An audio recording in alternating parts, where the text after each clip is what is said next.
This week's podcast, Willie Mason. I've got no idea what we're going to talk about, mate. It's been a colourful career, so I'm looking forward to it. See what questions you got, mate. So just Let's don't hold in. back. Let's rip in. Welcome to the Body Science Podcast, bringing you everything you need, want and should know about health, fitness, nutrition and training. As always, the information contained in this podcast is for the information purposes only and is not designed to diagnose or be prescriptive to treat, prevent or manage any injury, disease or other health-related condition. Today's podcast is brought to you by Whey Ultra, a 100% whey advanced performance protein designed for results. The ultimate in post-workout nutrition, Whey Ultra boasts a 4x whey protein matrix of peptides, isolates and concentrate, is loaded with BCAAs and EAAs, and is rapidly absorbed for maximum recovery and lean muscle growth. It's enhanced with prebiotics, probiotics and 5 digestive enzymes, plus is free from soy, gluten, added sugar, artificial flavours and sweeteners, and every batch is banned substance tested. Everything your body needs for recovery, nothing you don't. Welcome to Body Science, a house of fit, happy and healthy. This week, Willie Mason. And mate, quite a resume when I've got it in front of me here. You've been a busy boy. Yeah, I think when I look back on it now, I've been retired for about, midway through 2016. I sort of called it quits there. I had enough. I was in the south of France. Yeah, I mean, like you don't realise because it goes so quick. And then, now you can I do a couple of podcasts, a couple of things where they read out your resume and stuff like that. It's something that I can be proud of. It's been a great career. It's been a great ride, and it's over now. It's on to the next adventure. Mate, speaking of proud, and I know obviously you're wearing the Australian jersey in rugby league and NRL world is the, it's the top. But what did it feel like pulling that Tongan jersey on? Yeah, it was a different emotion. I think it was because my mum is Tongan, and at that stage I was 18, 19. I just hit first grade, and I knew how much it meant to my mum and mum's family. Being from the islands, it's a very small island, very small in Vava'u in Tonga over there. It's a beautiful place, and I knew how much it meant to mum. Mum was really emotional. I think she was probably prouder of me when I played for Tonga than I did for Australia because it meant so much to mum. So that was in 2000. Obviously, my bigger dreams was playing for Australia. Yep. Obviously every kid dreams of that, and obviously got to do that a couple of years later. But I wanted to get that Tongan jersey first because I knew my plan was, I was very ambitious. I wanted to play for Australia for a very long time, which I did. So, yeah, but it was a different feeling, like you sort of really got in touch with, your tradition and your whole family. It's very emotional. It's a different emotion than playing for Australia. So obviously, like my background, my mum's half Samoan, half Tongan, but my dad was Australian. So dad passed away when I was 17, just before I come down to the Bulldogs. So it was like dad always wanted me to play for Australia. Yep. And mum was like, she really didn't know that much about rugby league. She just sort of supported me and did whatever. And then, but playing for Tonga, when I told her when I was going to play for Tonga, she just bawled her eyes out. So yeah, that's unreal. It was very surreal for mum. And what did the code say about you playing for Tonga before you played for Australia? Were you getting the big don't do it? And I think at that stage it was a 2000 World Cup, and that stage I just hit the scene, and Tamana Tahu who hit the scene as well. So Gary Freeman, I remember. The Wiz was coaching the Kiwis there, and I got along with him really well. And he knew that we were up and coming players and future representative players. He come to us. I only played 12 first grade games. Tamana had a full season. I think he played a little bit 99, then 2000. So we were both up and coming, but we had New Zealand backgrounds. So he's half Maori, and I was born in New Zealand. Yep. And he wanted to get us right then, because if we had said yes to New Zealand right then, we would have been playing for New Zealand our whole career. Yep. So we're at the crossroads there. It was like, we get an opportunity to play for New Zealand at 19 years old, or do you sort of put you back yourself and try and go, well, I'm going to play for Australia. So I was confident that I was going to play for Australia at that age, and it was hard to say no. But I don't see myself as a Kiwi. I mean, there was a lot of that bullshit, like when I played against New Zealand, because they thought that just because I was born there, that they have the right. No, I should have the right to play for New Zealand. But my heart wasn't there. My dad was an Aussie. He wanted me to play for Australia. Yep. And my mum's half Samoan, half Tongan. So I was just born there. I was proud to be born in New Zealand, but my blood or anything is not New Zealand. Otherwise, I'd play for New Zealand. Yeah. It's simple. And people couldn't understand that, I suppose, because, they thought I was another good player getting let let go. Like, it was like, and they pick and choose what they want because half the players they couldn't give a shit about. Yeah. So whereabouts in New Zealand are you from? I was born in Auckland. I come over, like Dad flew us back over when I was 5. So I grew up in Newcastle, few years down in Wollongong, a couple of years, and then most of it in Toronto West up in Newcastle. Very sort of humble beginnings, and rugby league was just the main thing in Newcastle. And Dad loved rugby league. Like, I mean, he was crazy about it. I look back on it now, it was a bit hard, like watching him, like me playing, having the career that I had. Like, he would have been very proud, but I'm like, it sucked playing your whole career without him. But like, because he loved footy that much, and Mum really didn't know that much about footy, so I never really talked about it that much. It's probably the main thing that really was driving me, like through all these years and adversity and all the shit that sort of come my way. It wasn't really, I never really took that much notice of it because I went through life-changing shit like when I was 17. Like, I don't think many 17-year-olds bury their dad.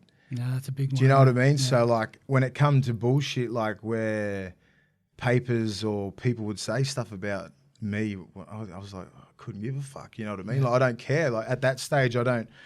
Why would I even care about what you say in a paper about me?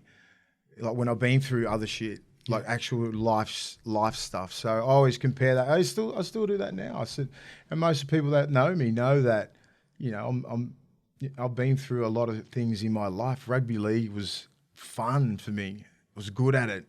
It was a career. Like, it wasn't, I never looked at it like a job. Yeah. As soon as I did find it as a job, I retired. I was in Ibiza too. So I was thinking clearly. But no, I was. I mean, it's 2016. I had a little bit of a lower leg injury. I couldn't cop the French coach. And I could have rehabbed it and got back. And I had a week off, and I said, I'm going to Ibiza. And that's the perfect thing, playing in Perpignan. Like, it's an hour drive down to Barcelona and then fly to next minute you're in Ibiza in half an hour. There, had a couple of nights in. I was thinking, fuck, I'm done. I just told my missus, I was like, I'm done. And she knows, like, if I say stuff like I don't muck around with things like that. And regardless if I was in Ibiza or if I was back in Newcastle or I was back in Sydney, as soon as I say those words, I'm done. Yeah. And I said it and I meant it, and I just didn't go back to train. And mate, what was the sport like over there? I mean, it's not one of the sports the media run around and follow everything you're doing. Perpignan's a little bit different. They really love their rugby league there. Okay. South of France was really dominated by rugby league, and this, I think what happened. The little story was, I mean, before World War II, it was the most popular game in France, other than soccer. So the whole south of France, they used to pack stadiums out. It was the #1 game. There was like, I think over there, Wembley or something, it was like 100,000 French. Oh, right. The Frenchies versus England. They got photos of how popular the game was. There was a change in government after the World War II, and he was a massive Union fan. Dragged all the money out of league, put it into Union, and that's why Union's so big now. Gotcha. So but before that, the Frenchies they won a World Cup. Like, you wouldn't think so, but No. like you have a look at their Union, how good they are in Union. They're a top 5 nation, and in rugby league, they just seem to over there. You'd play Union. You get paid a shitload more. It's a lot more popular. It's the second biggest game over there. It's massive, but it's all because of the government. It happened, 60, 70 years ago. Yeah, nice. So, mate, you've come back. What are you up to these days?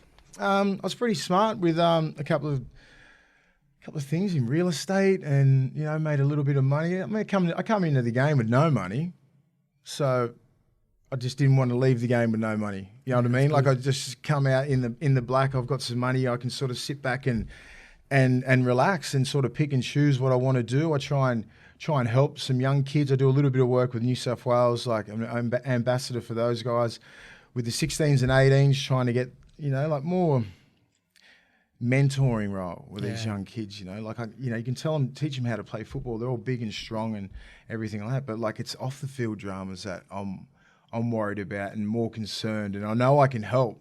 Like, I wish I had, when I was 16, 17, I wish I had a person like me come and tell me what's going to happen. But we were at that era where it only just turned pro. Yeah. So these guys were only pro for 4 or 5 years, and they were retiring at that stage. And then I was coming through. So we've gone through this whole era where it's been with nothing but pros, and with all the social media and everything like that. So I went through that era where you had to answer a phone and you didn't know who was on the other end. Yeah, okay. Compared to to FaceTiming now, and you don't, everything's all on your phone. And so that whole era from 99 to 2000 all the way up to 2008, this is pre social media. And then I went through the social media. So 8, 9, 10, 11, 12, 13, 14, 15, 16 was all social media. So it was like half and half. I was like, damn. So I can understand from every point of view, So and I know, and I'm passionate about like helping these young kids because they are the future of the game. But you can easily make one bad decision and you fuck your whole career up. Yeah, it's so important. It's like you got to surround yourself with the right people. You got to invest well. These kids are earning some really good money now. But, there's a trust thing there with a lot of these Polynesian, especially the Polynesian players. There's 45% on the rosters that are Polynesian. So like I'm half Polynesian. A lot of the guys want to help, and we understand the whole culture and everything like that. So I know I can put a lot of good into the game. So did your manager drive you down that path, or were you just forward-thinking yourself? I just did it myself, and Wayne Bennett helps a fair bit because he knows what sort of person I am. And how I'm very influential within the rugby league community, regardless, the perception of myself probably when I was playing wasn't like that, but I was always a leader and everything like that in all my sides, and I've always thought of like helping other people, I always want to help other people get better, like my teammates. And now I'm in a perfect position. Now I'm retired. I'm passionate about it. And I don't want any money from it. I earn my own money in other avenues, but I want to go and help these other kids, and I do it on my own watch. Yeah, nice stuff. So mate, let's jump back to that Canterbury Bankstown team. That was sort of the pinnacle of where. Yeah. I think the hair came out then. Was that when the hair came out? Yeah, 2002, that was there. It's weird how many people remember that. I've obviously got hair envy, so... Yeah, I think it was one... I think Craig Polomana was calling me a Lego head. I think it was about 99, 2000. He goes, oh, look at your fucking Lego head. And I'm like, I didn't really know. This is before the barbers could shape your head and give you mad fades and clip you up and everything like that. Like now I'm looking all right. Like the hair's all right. Doesn't look like a fucking Lego. But then he goes, how about you just don't cut your hair? So this was like 2000, 2001. So I didn't cut it the whole preseason. And then it just grew like that. Yeah. And then I didn't cut it till the end of 2003. It was crazy. It made me look about 6'8", because I'm about 6'5" anyway. And then that was, it was a good 3 or 4 inches on the top of my head. So, and then like I look back on it now. It was such a crazy couple of years there. Like we got done with the salary cap. At the Bulldogs there was a couple little scandals here and there, but like everybody still remembers the hair, and I was only had it for like 18 months. Was that all? 18 months, yeah. So I had 2002, 2003, short from 2004 onwards. So, but they just can't stop. Oh, I remember you had your hair. I'm like, fuck, it was like 16 years ago, but they still remember. I'll get stopped by a random. I've got a really weird demographic of fans. They could be like a 60-year-old Asian person down in Maroubra Junction. If I'm there going getting a coffee, I don't do a good Asian voice, but you're that footballer. Like you're that footballer. They still remember. Oh, your hair. Or they could be an old Greek lady. Yeah. An old Polynesians, white, anything. It's just weird. But the age group, it could be like a 10-year-old boy, like a 75-year-old Asian man down in Maroubra Junction or down in Coogee. Have no idea, but they just go, Mason, hair. I was like, oh yeah. What are you doing now? I'm retired. So, but it's weird how they always come back to the hair all the time. I was like, fuck, I didn't realize it was that crazy. Well, I'd still get, when did you grow your hair back? I was like, no, it was such a torture. Like when I look at it, it was like so fucking hard to handle washing this shit. And it was just like thick and hot. And it was just I only kept up with it because I didn't know any different. And once I cut it, I was like, I'm never growing this back. Bit like Pico's beard. It's a bit crazy, but yeah. Well, Pico's beard is crazy as well. Exactly, yeah. Same theory.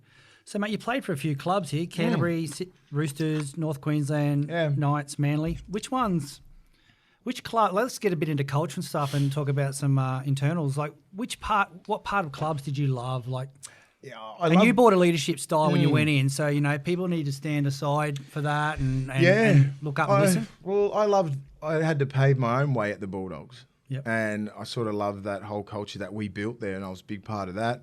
We had a really good side there. We had some really good battles with the Roosters and the Warriors, and we had a really good side. We probably should have won a couple more premierships, a couple of injuries here and there, and playing against some really good sides as well. But yeah, the Bulldogs, we sort of built that culture, and I was a big part of that coming through the grades. You built the NRL a fair bit during that period too, though. So they were power teams. We were a powerhouse team. It was, the Roosters were up there, and the Broncos were there. But we had Sonny Bills and the Jonathan Thurstons, Mark O'Mealy's, Bobcat, Andrew Ryan, Roy Satasi, myself, Rennie Matua, Luke Patton, all these players that are going to go down as some of the greats, you know. So Brent Sherwin at his time, Braithen Astor, Nigel Vungana was arguably one of the best centres in the world for about 3 or 4 years. Willie Slough, Ben Harris, Willie Tonga, Hazem El Majri, Matt Utai. That's just off the top of my head. These guys are fantastic players, and we had a really good squad there.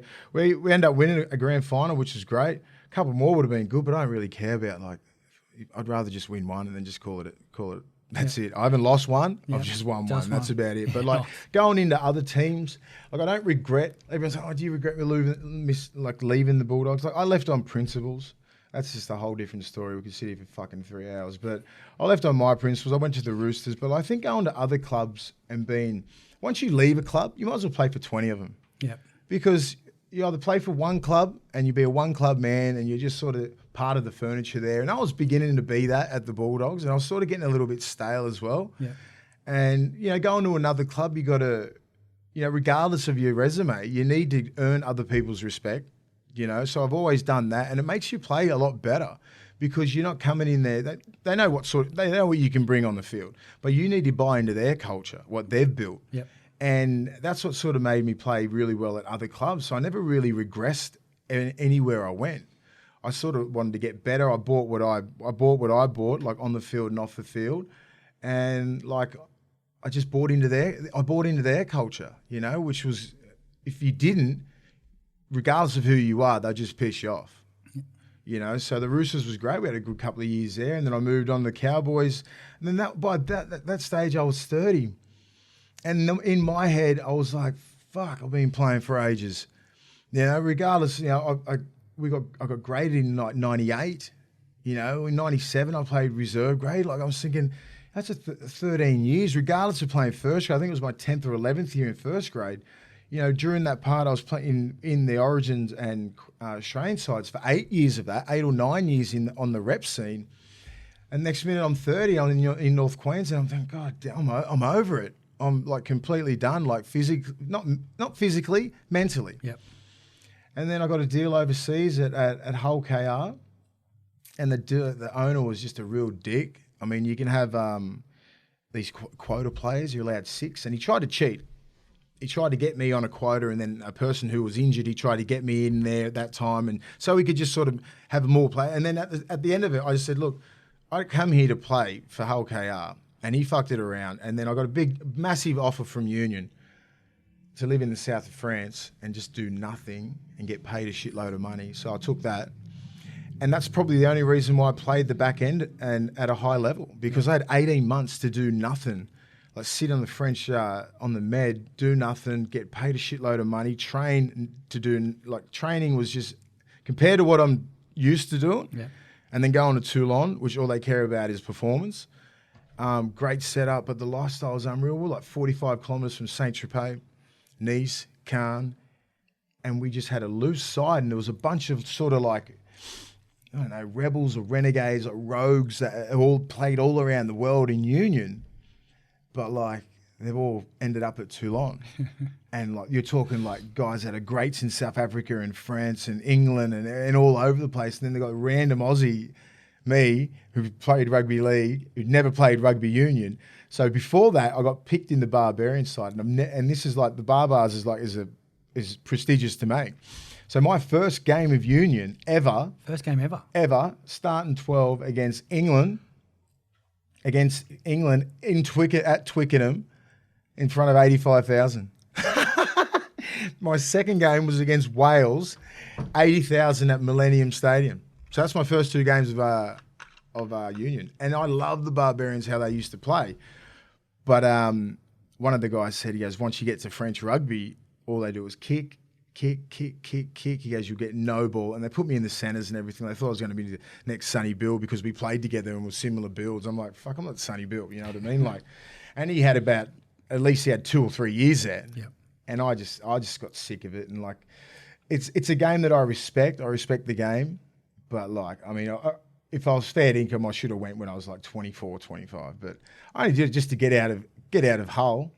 And, you know, like who wouldn't do it? And who gets the chance as a 30-year-old to sit on the French Mediterranean, do nothing, train a little bit, pay packets solid, you know, and then sort of recalibrate and then get another chance to go back at the NRL? That's what happened. Mate, a lot of us don't get the chance to go from team to team and look at different groups. And what's it like for you to rock up to rugby after rugby league, and a man who's stood by rugby league in a really passionate, strong way too, and then walk in and go, okay, I'm going to fucking play Union. What are we doing? Yeah, it was like I like that. You like that? I like it. You know, like a lot of people would fear that. Yeah. Even changing clubs, a lot of people have that fear of going, oh no, I've got to earn everyone's respect again. I actually embrace that, and it brings the best out of me. But going to Union was a totally different kettle of fish. At 30 years old as well, you know, you don't know the nuances of the game or the ins and outs. Where, you know, I'm playing with proper pros here. Johnny Wilkinson was playing, Matt Giddo was there, like some of the greats, and you know, you had to think on your feet because the coaches weren't the best. The coaches were Frenchies, and they didn't speak English. You had to learn French. Okay. French. You had to learn French. Had to learn France. And it was an eye opener. I tried to learn the game. Then by that time, I was sort of getting bored of it, and then the coach was sort of playing. We had so many superstars in the team. He didn't give a shit about me. Who am I? No one. Okay. You know what I mean? Like I've done nothing in the Union game. So I had a few phone calls from Wayne Bennett, Craig Bellamy's, all these. You know, they knew that I wasn't happy. And they were right, but I said I wasn't really going to leave. I signed a 3-year deal there and all this kind of stuff. So I just left a lot of money on the table. I'd never played for money. Yeah. And then come back to Newcastle in 2012. I just went, you know what, give us a little bit of cash and I'll walk away. Yeah. Otherwise I could have stayed there and got paid a shitload. But I'm not about money, and I'm not about ruining clubs or anything like that. Even at Hull KR, I left a lot of money on that table. Yeah. I just left on the principle, like if you're going to be a dick, you know, like and be a bad management and try and make me look like an idiot, I'm just going to leave, mate. I don't owe you anything. Yeah. I've always figured that out in clubs. There's no loyalty. Yeah. You know, and I figured that out real young. And look at the game now. You can just walk away when you want. What do you think about that? Do you reckon a contract in footy means anything anymore? It's a double-edged sword, isn't it? Mm. It depends how good you're going. Yeah. And if you're going shit, they'll the quick first ones to get rid of you. But if you're killing it and you want to release, oh, God forbid, you'll be fucking the worst person in the world. I know there's rumblings around like a Tyson Frizzell and a few other players, they want out of their contract. But Tyson Frizzell's a current New South Wales back row and Australian back row. He's probably one of the best back rows in the game. Will they let him go? No. But if he has a couple of off seasons and he plays shit, then they want to release him. It's fair on the club, isn't it? Yeah, exactly. You know, it's a double-edged sword there. So I think players have every right just to walk whenever they want. Like, I just don't think because the game they've showed it time after time after time that there is no loyalty in the game. It's like, if you're not happy at a club, see you later. I'm gone. So how do we work that with the fans, do you reckon? Like, the fans just need to understand that it is a business. Yep. It's a business. It's a straight business, and they know that. They know, like, it's... You know, they'll be happy to get, like, just say like a Kalen Ponga, you know, in his prime, if he just left Newcastle, but Newcastle will be filthy. Like, you just can't please everyone. Yeah. And the simple fact is like players are going to leave at the wrong time. They're going to have, but fans don't understand. You don't leave when you're happy. Something's going on. Yeah. You don't like the coach, you don't like the culture, something's going on. You want a winning team. Look at Tedesco, perfect example. He loved the Tigers, the Tigers junior, everything like that. Wanted to win. Yep. Goes to the Roosters, becomes probably arguably the best player in the world at the moment. won a couple of Origins, won a premiership, and, you know, that's the way it is. Like, if he sees, and the Tigers went, okay, well, I can't really do anything about it. He's put everything into the Tigers. He had a couple of little knee reconstructions, 2 or 3, and they had doubts on him. So he's proved everyone wrong. So everyone has a different sort of reason why they want to leave. You don't just get up and leave when you're happy. You know, there's something going on. And fans need to understand that, but they never do understand. And you can't please all the fans. I mean, you can only just go to the club and please those guys. You can't. I mean, like that. I think the Bulldogs only just forgive me. You know, over 10 years ago. And they don't really realise the reasons until I explain it to them. They're like, oh, shit, I would have left too. Yeah.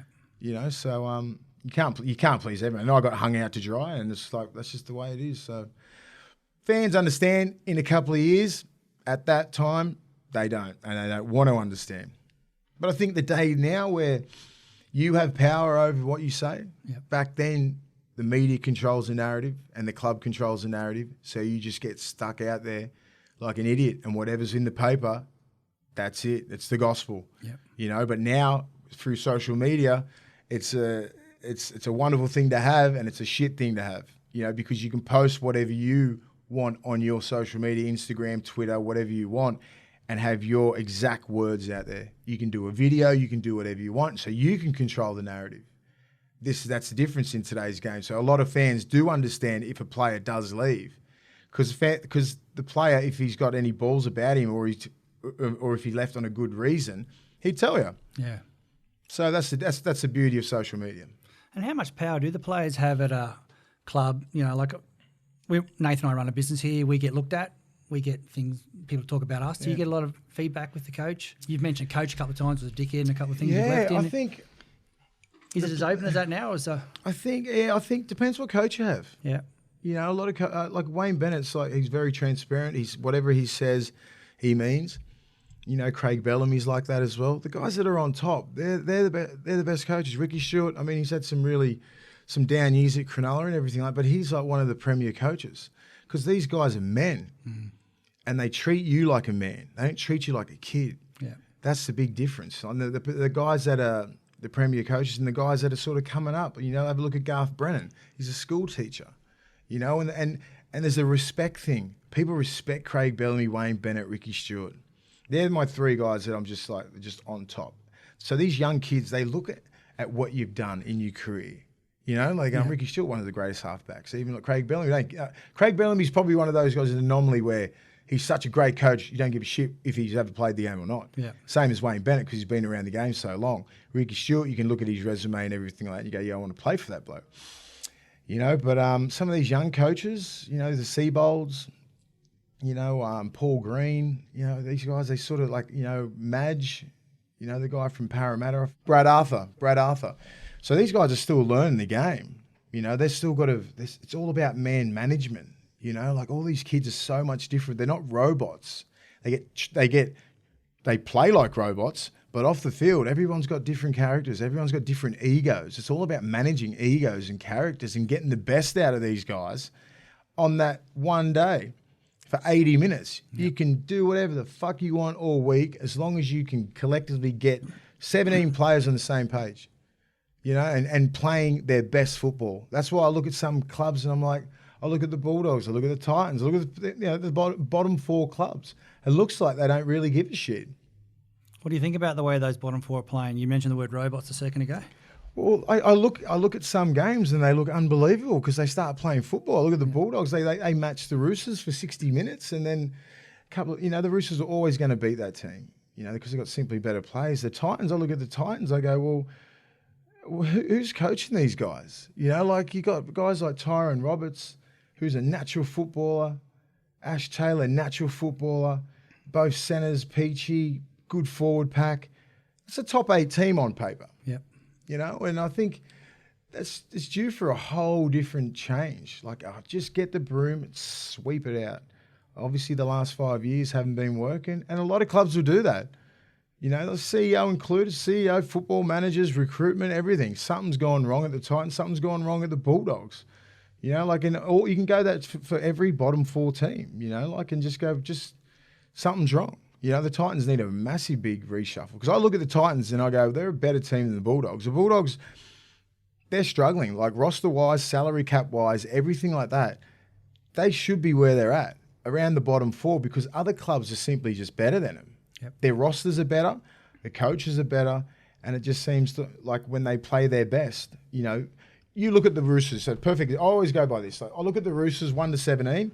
If each of them plays their best game, and each 1 to 17 on the Bulldogs, each of them plays their best game, who wins? The Roosters. Yeah. And that's the way I look at every team. Like, most of them are pretty even. When you go from when you look at a South, like a top 4 team, you know, you look at a South and you look at a Roosters. Like, if they all play their best, like that's going to be a 2-point game. You know, and even Melbourne, that's going to be tight. Yeah. Even Manly at this moment, you know, it's going to be really tight.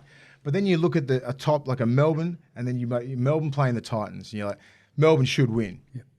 You know, but then like Titans against, just say like Parramatta, I would say on paper they should be beating them, but they don't. They get smashed. You know, the Knights, like even Knights on paper should be beating a lot of it. Like, there should be a top 4 team, the Knights, yet they're getting dusted by the Bulldogs. You know, a couple of weeks ago, and you know, they got beat by the West Tigers. So on paper, it's just like, it's weird. So then that's when you point the finger at a coach or their culture or what's happening. You know, you can only, all the players aren't motivated. How the fuck aren't you motivated this time of the year? You know, like, you need to be motivated. You got 6 games to set yourself up for the top 8, and you come out and play like that. You know, and then you look at guys like Des Hasler. Look how he's got Manly. That roster isn't better than, even, let's just say, the Titans. The Titans should go match. They should match Manly.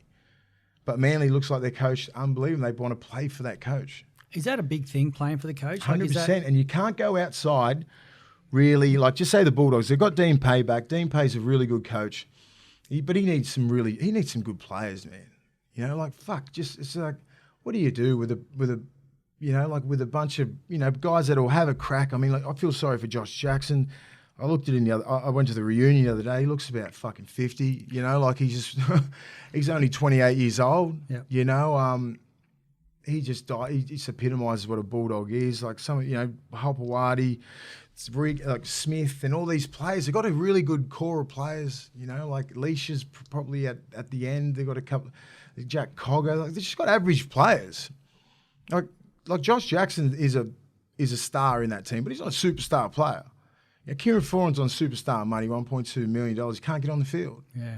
You know, it's such a shame. But like, even Kieran Foran at his best, you're still not going to change that team.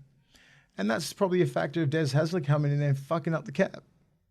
Like, he ruined that cap because he got him for 2 grand finals. He got him 2 grand finals. Then they go, well, he misses in 7 years, he missed the 8 once, and they sack him.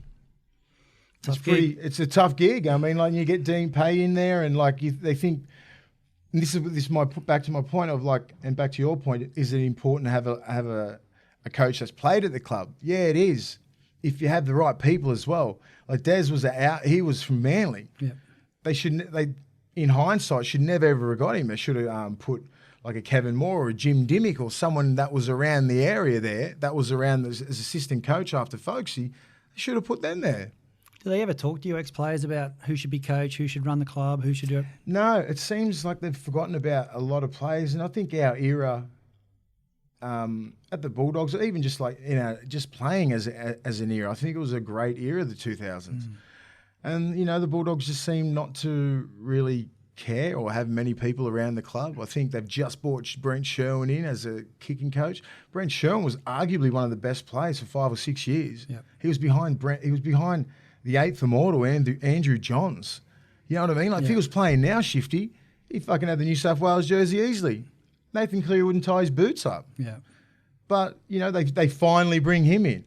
Like, you got guys like myself and Andrew Ryan and forwards around, you know, like around football, but we haven't got a phone call. And I don't expect a phone call.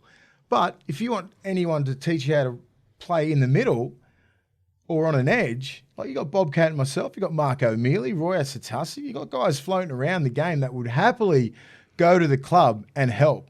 Rennie Matua, all these guys, Matt Utai, you know, like Willie Tonga, we're all around Sydney. And like, nobody, and I don't really give a fuck, really, to be honest, but I'm just saying that they've got people around that are willing to help. Like if I got a phone call, oh, do you want to come and coach the forwards?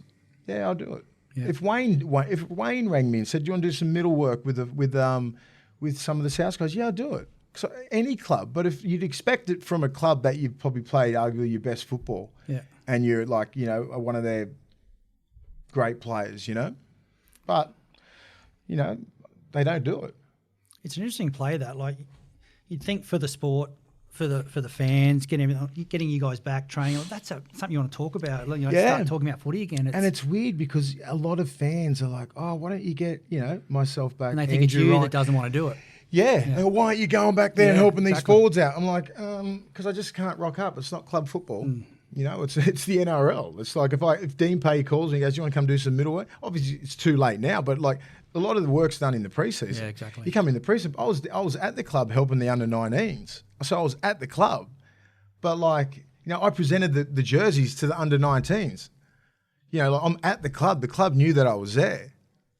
And I was there with Rennie Matul just off because I wanted to do it. Gary Carden was the trainer. He was my trainer when I was there. And he asked me to come down. David Penner was there, and I played under David Penner when I was at Manly, and he's a really good bloke. So I said, I'll come down and help the middles. So the club know that I was around.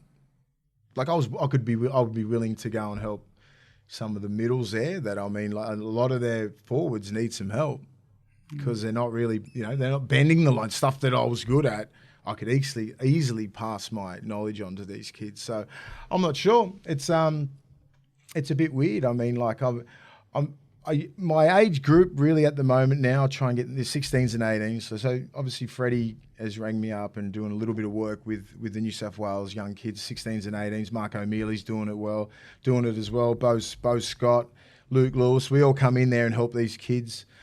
So that's where I think that's my niche, that age, because they're like sponges and they fucking listen. Yeah. And they're big, strong. They're built for football. These kids love footy. And, if you can just teach them a few little things in there and help them with their game, they can go to that next level. Like 3 years ago, you got blokes that are playing Origin now. Like they come through that. It happens real quick. I remember when I was 18, next minute, 3 years later, I'm playing for a show. Yeah. It happens quick. And that's why the sort of knowledge I can give to these kids, it's like it happens quick. Just be ready. You might get a call next week and play first grade when you're 18, 19. These kids are like 6 foot, 620 kilos, can move. They're physically They're physically ready. They're bigger than what we were when we were younger. We were big, but we weren't big. Like they're fucking stacked. Their arms are huge. Their legs, they're ready. Their hips, everything like that. Their skill level, they're already ready. And it's like a production line. Next. It's very robotic. Watching them train and everything, it's very, very robotic. You've got to have something different. I was very surprised that the lack of skill level that they have. Okay. Where the middle blokes is like a simple drill, like 10 metres away, just pass the ball. Half of them couldn't pass left to right. Is that right? I was fucking shocked. And these are the middle players. Half the game is when you see Jake Trbojevic go on the line, he passes out the back. He's passing to a halfback who's flying out the back, and you got to hit him on the chest. These are stationary passes. You can't pass 10 metres, end over end, and spiral the other way. Yeah. I pulled the session up and said, boys, you need to have this in your arsenal. You need, if a coach is looking at you, go, yeah, he's a really good runner. He can tackle. He can do this, but he can't pass. Like, it's a product of getting coached at a young age, being bigger and stronger than everyone, and just go run the ball, and you can't be stopped. Yeah. Next minute, you got to play against fucking Jake Trbojevic or Jason Taumalolo. He'll stop you. Yeah. You know what I mean? Sam Burgess will stop you. You need to be able to pass the ball and just put it in your kit bag, because the coach will look at you and go, yeah, you can't fucking pass. But he's big and strong. Everyone's big and strong. Yeah. The game now, these kids are massive, so you need to, I think I was just really shocked at it. And then I said, just go back and learn and just non-stop pass. I was just really surprised at that. But like physically, when you're telling them to run the ball, they were just like beasts running the ball, man, like hitting pads and hitting people, tackle technique well above everyone else. Like they are the cream of the crop. And like, I was just really stunned at that, like a 10-meter pass. It was just like, fuck. Yeah, that's basic, isn't it? That's 101. And what are they doing mentally for these kids, mate? These kids that have come from, like you said, genetically superior, they hit footy. Yeah, I think get a few bucks under their belt. Yeah, I think personally it needs to be. The game needs to put a lot more research into these kids. I think they're getting earmarked at, 13, 14, 15, 16 years old. 16, 17 years old, they should be getting like a psych evaluation. Yep. I reckon the coaches should be going to their house, head coaches going to their house, so they feel like they're wanted, and actually follow this kid through his schooling and everything. Regardless, you're not coming out of school coming straight into first grade, but you are going to get in the full-time squad, so you're part of the NRL. So they need to come back, recruit these kids, give them a psych evaluation, because everybody's from a lower socio-economic sort of place. Blue-collar workers, you could be like a product of domestic violence, alcohol, drug abuse, everything like that. And then you expect to drag this kid from wherever he's from, throw him into fucking Sydney and do your best. Yeah. Do your research on the kid. Know the kid. Know what his flaws are going to be. Know everything. So this kid could be a $10 million, investment. Yep. You got to look at it like that. You got to invest in these kids. You're putting a lot of money in, and those years are so important to coach these kids mentally and physically. And by the time they get to first grade, they're fucking great human beings instead of a really good player, but a shit person. And he's on the cusp of fucking up and getting kicked out of the game. Because there's been too many that in the last 10 years that, they don't care about you as a person. They just care about what you do on the field. So a lot of this stuff has onus on the clubs, and the clubs need to care more about their players. And I think they are now, because look what happened. It affected our bottom dollar in this preseason, what we just had. It affected the NRL's bottom dollar. So that starts to happen, and then everybody starts getting squeezed. The salary cap might decrease because of what happened. So, and that's from this is the last five to 10 years of educating these kids. Obviously, the curriculum that they're doing and coming around to the kids, it's not fucking working. Because I was in the system there for years, and I've seen the guys come around and try and teach you how to act off the field and all this sort of stuff. And I was like, this is not fucking realistic. Yep. This is not realistic. And obviously the kids aren't listening, so change it up. The NRL need to change it up. The RPA need to come in, change it up. Everybody needs to change up this preseason, because we can't have another one like this. Interesting. Mate, speaking of changing up, you are renowned for putting some words into the Origin players this year. To all the New South Wales players. It's a tweet. Don't look at the bullshit I hate that shit. And I just don't like who don't know shit about the game, but still sit in their private box and rate you. Yeah, well, that's what happens. They don't know anything about the fucking game. Yeah. Well, how do you rate Boyd Cordner a 5 out of 10? He was doing some of the hardest runs, and the Fox was doing some of the hardest runs. Queensland were beating the shit out of us. Yeah. It's physical as hell. And how do you rate these? Latrell was probably the guy that deserved the lowest, and he had his worst game, which was fair enough. But you can't rate guys who played in the middle and just busted their ass the whole time, give him a 5 or a 6, because you don't think that the players don't read it either. And you comment on it, and these pricks don't even put their names to it. Yeah. That's what I was saying. I said, fuck, don't even worry about that. All you should worry about is your own teammates and your coach. But players, watch this shit. Everybody watches it. Everyone looks at their ratings and stuff. Regardless of the guy, I don't read papers. They read it. They know what's going on. And I just don't think, I just hate it when they just sit there and you can't bag anyone that's played Origin. If you haven't played Origin, shut up. I get it. Fair What I mean? You know what I mean? It's a different beast. Yeah. It's a different beast. And when you get the breaks beaten off you like they did physically, it was 18-14, but fuck, it could have been 30-14. Yeah. It should have been. We played that bad and Queensland were that dominant. And I was just like, oh, damn, lucky we got through that and we didn't get embarrassed. And then we come through and obviously we changed a few things. We end up winning the series, but it could have went either way. It's close as hell, but I just don't like players getting bagged by journos. I mean, the journalists commentate. I mean, just report on the game. How dare you rate someone? I can understand if you comment on the game and do all this stuff, rate 1 to 17. Who the fuck do you think you are? Yeah, fair call. You get that from your coach or former players or whatever. If you get a former player, don't you dare write the stories. And that. You just write your stories, write positive stories or negative stories about it.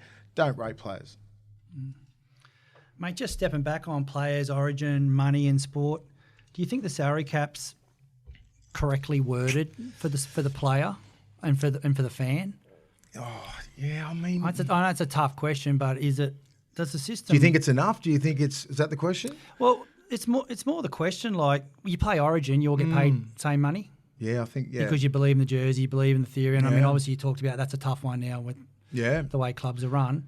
Do you think that it'll ever be something that, like, the Rugby League Players Association will actually get the power to come to this crew and go, this is how we're going to fucking play the game? I think we should copy off maybe the blueprint of the ARU. So you get a selective amount of people that get paid from the ARU, and then they go to their club side and get paid from that. Yep. So just say if, like a Tedesco, he gets paid $500 from the NRL or ARL, and he gets like, I don't know, $1 million from the Roosters. Yep. That's fair, and he's earning 1.5 mil. You know, he's that sort of player, like Kalen Ponga. All these players need to be, and you could say that on the salary cap because the game is earning so much money. Yep. They can afford to pay, just say, a top 30. And then save the clubs that $2 or $3 million on the cap, and then it can be spread around evenly, and you can even the cap up, and you won't have a team like the Bulldogs who haven't got a superstar team yet they're well over the cap. Yeah, you know, you won't have any cap problems. So I just think, like, you know, all our elite players should be with the big body of ARL or the NRL, and they should be coming in with a lot of money, and then you can get money from, you know, from your club, you know, 500-600, and you end up with $1 million. Or, you know, just say with Origin, I don't think they get paid enough in Origin because I just think the game earns a shitload of money. New South Wales Rugby League and Queensland Rugby League earn a lot of money during Origin.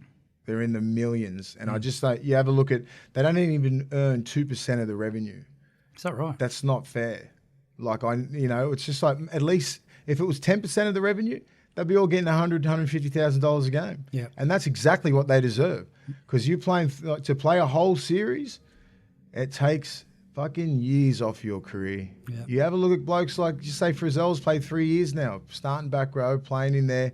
You know, Clemmer, all these guys, they're on the decline. Boyd Cordner, all these guys. It's hard to maintain, especially in the middle, especially the way the club football is, you know. And the club football needs to be compensated somehow, but they can't. Like, I mean, I just look at, like, going back to the club and the Origin system. I just think they should go, all right, 6 weeks of that year, you're either playing in New South Wales or Queensland, you're playing all, like, just say internationals, and just play like a Pacific Cup.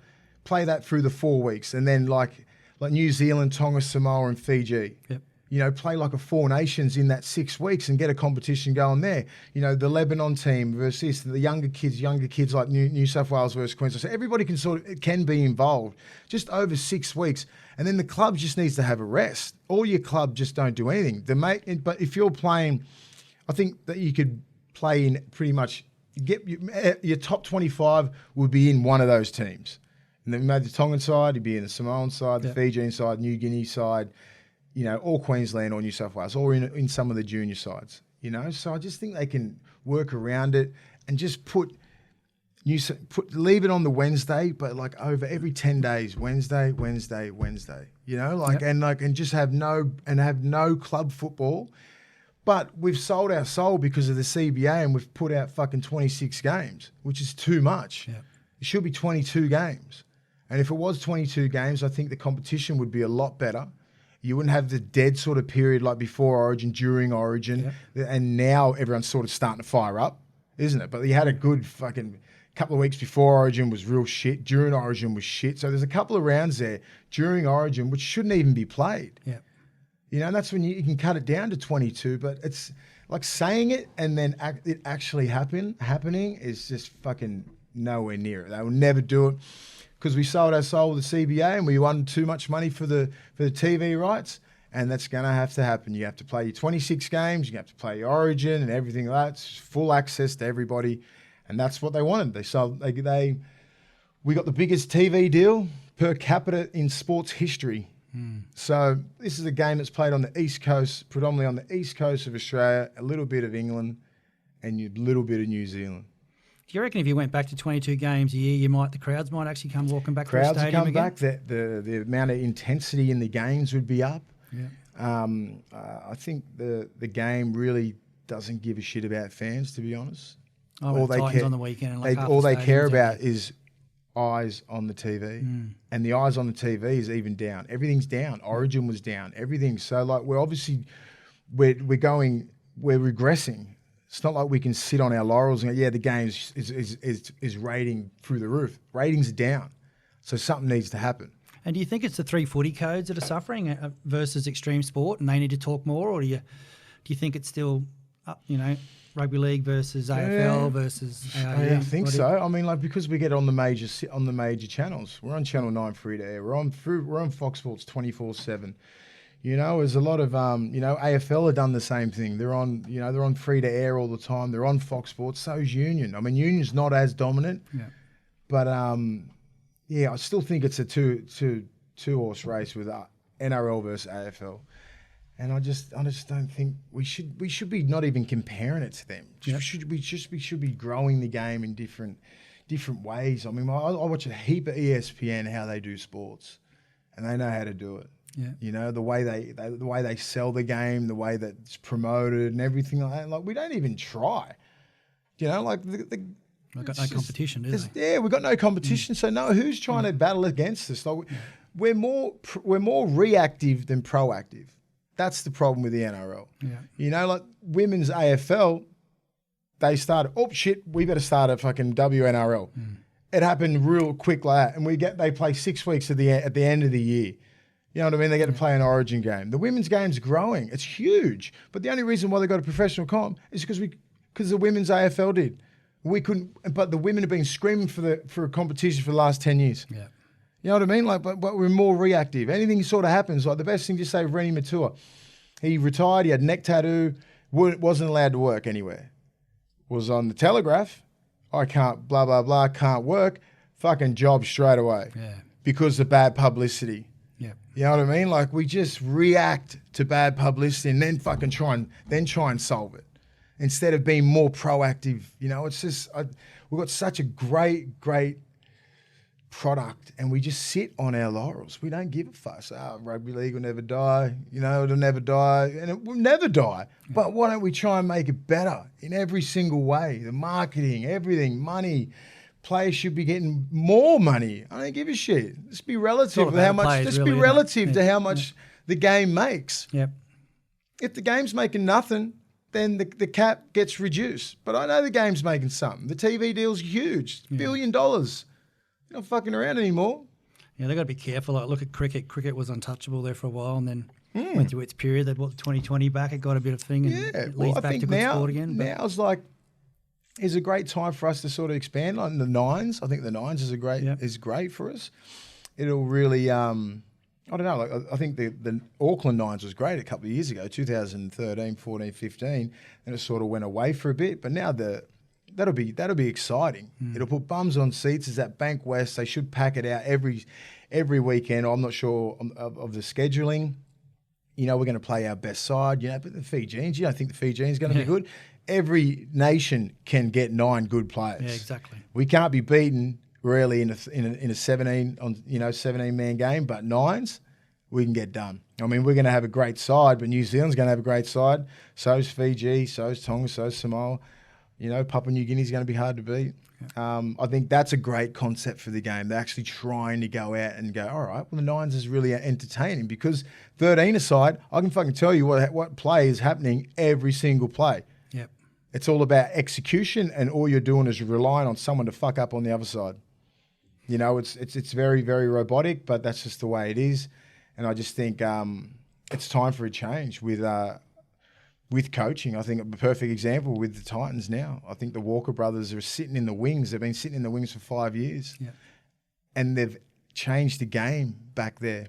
People are going, oh, well, they're coaching Ipswich and they're not even in the top 8. Ipswich don't get NRL players. Fucking Eastern that gets 7 NRL players from Melbourne, and all the other clubs who are on top. Yet Ipswich is sort of, when it was quite even, they won the comp about 3 or 4 years ago. But the way that they coach is different. They're not cut from the Wayne Bennett cloth. They take a little bit out of each. Give them a crack. Do you know what I mean? I understand what's to lose, you know? Like they'll go, okay, well, maybe, you know, they're not going to do exactly the same thing in what they do in Queensland Cup because it's different, but like you're going to be with better players. They're going to buy into it. You're going to deal with pros every day. They're willing to put their hand up and train instead of guys that have got that are the real workers. They work and then they come and train. You can't put 100% into that, but if they got a hold of the Titans or anyone, the Broncos, you've got a full roster of 30 people, 30 plus people that you have control over. You think they can't change the game? Yep. Like, and then like, it's up to the CEOs and chairmans and stuff like that. Well, why don't you just give these guys a go? What's the worst thing can happen? They fuck up. Yep. You know, 1 year deal, and they just 1 year deal or 2 year deal. Give them a 2 year deal at least. See what happens. They're obviously not going to come in and get Wayne Bennett money. Yeah. You know, like what's the I don't see the risk, but you know they want to get Kevy Walters, they want to get a Justin Holbrook, and same plays, same shit. Yep. So mate, just say you won the US Lotto, a couple of $100 million, and you want to come in and take over the NRL. What would you change? I put the cap up. Yep. I put a lot of money in development. What does development mean? Development, just more out into the country. Yep. I've been on the road a fair bit with the New South Wales Rugby League, and even like with Country Rugby League. There's no money out there. A lot of guys are not even playing the game anymore because we just seem to forget about them. Yep. Just more development in Newcastle, Wollongong, all our areas where it's strong. It's strong on the Gold Coast, but yet the Gold Coast are going pretty bad. They're just going through a bit of a patch now. I would stretch the game more. I'd put one in Perth and one in mid-Queensland. Okay. Try and just get rid of a couple in Sydney. It's the NRL. You know, it's a National Rugby League. It's not a You'd be popular if you tried to get rid of a few in Sydney, wouldn't you? Oh, it's never going to happen. You just got to relocate. That's the only thing. You got to relocate and then establish a new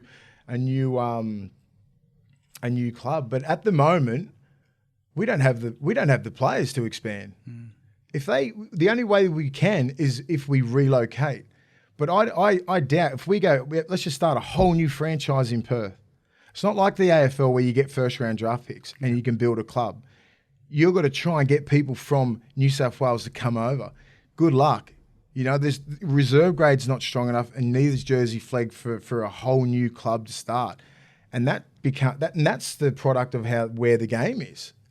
You know, and that's development. Especially clubs got travel too. Yeah, the travelling, but I mean, like the game at the moment, it's not at its best. The product's not at its best. So I mean, I think you know the game is such a great product, but it's not really getting out there. It's not on. I don't know. It's not. They've changed the rules. A couple of little things that they've changed in the game. Fans don't like it. Yeah. The fans don't like it. You know, they don't like that you can't fight. I'm not condoning fighting, but it would cut a lot of niggling bullshit out when you can punch a dude in the fucking head. No fighting, no this, but every time Origin comes up, what do they put on? Mate, it's in the blue. It's in our game, culture. That's what differentiates us from rugby union and AFL. Like we could sit there and sort it out in the first 10 minutes and then get along with the game instead of all the niggling bullshit. You know what I mean? It's like, and that happens in the NRL. Your halfbacks coming in, pushing front row. It's like, fuck off, man. Like that was happening in the back end of Mike. He was like, get away from me. I can't punch you in the head. Because like just say mid-2000s, if you wanted to actually just impose your will on a person, you could. Now there's none of that in the game. You got a guy like Jared Warrior-Hargraves. He's an animal. You know, he does it still, but he toes the line, but he's on the fucking brink of getting suspended every game. Yeah. He would have been just a normal player. Him and Oga would have been going fucking mental at each other. Adrian Morley and all these guys, they were fucking nut jobs. Yeah. You know, on the verge of getting sent off every game. You don't know what's going to happen. But now everyone's so robotic and everyone tackles really well and you're scared to put a decent shoulder charge. I'm against shoulder charge to the head, but there's nothing better than it. Like you can lift the whole game, either a fight or a good, decent hit. Yeah. You know, and you know, guys like, you know, the Taumalolos and, you know, Sam Burgess, they're all old school guys. They want to beat the shit out of people. Yeah. Sam Burgess is a perfect example. He's a fucking animal. He just wants to just destroy you, but he can't. He gets other people coming in, pushing and shoving. He wants to beat the shit out of you. You know what I mean? Like, you could see him. He's just a fucking caged lion. And you got these little halfbacks and hookers and pushing him. And, you know, it's like, no wonder he goes nuts. You know what I mean? He's a fiery fucking person. Yeah. He's naturally wants to dominate you. But it's the game now. You can't do that. You got to play by the rules all the time. Like, and it's become so robotic. I mean, I love the game, but I'm like, can you change the rules? Can you go back on it? I don't know. This is your 100 million. You can do it. Oh, this is your game. Yeah, we're talking about your game. Yeah. I'll make a comeback too. Take more body science stuff. Yeah, get in there. So, mate, from a footy perspective, you're saying up the dollars, look at development, first round draft rules. Yeah, I'd bring really in a bit of ice hockey where you can have that player that's allowed to. Yeah, I would. I'd give that one player, which we could fix the cap again. Yep. One player a max deal. Yep. You know, maybe 2 players for every team, max deal. Yep. And I'll put a free agency thing. I wouldn't put this June 30 bullshit in. I'd go, there'd be a bracket between, I'd give a 14-day thing where you can just trade. Yep. There's no, I've got Josh Reynolds, we'll pay 500, you give us 300. You just have straight trades. Yep. Like free agency in basketball. It happens like EPL. It's like a frenzy. It's unreal for the fans. It's just like, okay. And then it takes it out. The fans don't really care about the loyalty thing. Yeah. They're like, fuck, we can get Sean Johnson here. We can get Frizzell. If, just say at the back end of the year where, we just say Canberra or Newcastle, you're like, okay, we're situated about 8th. Fuck, we need a good right centre and maybe a left side back row. All right, we'll trade a couple of young kids and we'll try and get Frizzell and we'll try and get another player, Tim Laffey or something like that. And then you can make a run for the finals and you could possibly win. Yep. And because you're not going to beat Melbourne because you haven't got those players. Or if you look at Canberra, you're like, fuck, maybe, like a winger and a centre, like because BJ Lua's been out the whole time. All right, well, let's just try and see who's unhappy at the Broncos or something and do a straight trade. So there should be a good window for about, I reckon, 10 days or 14 days where you can just trade. And try and make a run to the playoffs to win it. So I think it makes it exciting for some clubs. Like, God damn, I wish we had a decent front rower. Like just say with the Bulldogs, they're like, oh, if you had a good halfback, then you look at the Roosters. They've got 3 fucking halfbacks. You got Cronk, Lamb, and that other kid. I don't forget his name, Flanagan or whatever. So that's in the next 3 years. You go, all right, well, give us Lamb. And we'll try and take a back row from you. And another front row, like a Takeaho or Zane Tedavano. You know what I mean? And it make you can go, okay, we're sitting in 12th, we can make a run to the 8. Forget about winning it. And then you got them the bottom like 6, 7, 8, going, fuck, let's just try and get in the top 4 spot because it's so important now. One or two key positions off. And they're in other sides. So you can start negotiating. And then there's more onus on the management, CEOs, football manager, coach, because you've got to start making decisions. Yep. And it could cost you and it could fuck you up. So it's going to play for a better culture too, because word of mouth. Exactly. If you don't have a culture, you're not going to pick, are you? Exactly. Yeah. It's like, I don't want to just say Tyson Frizzell, using him as a perfect example. Apparently he's not that happy at St. George. Apparently he's going to end up at the Roosters. Angus Crichton's had a bit of a down year on 700,000-800,000. Okay, Angus, we want to get rid of you. Let's have a straight trade. Yep.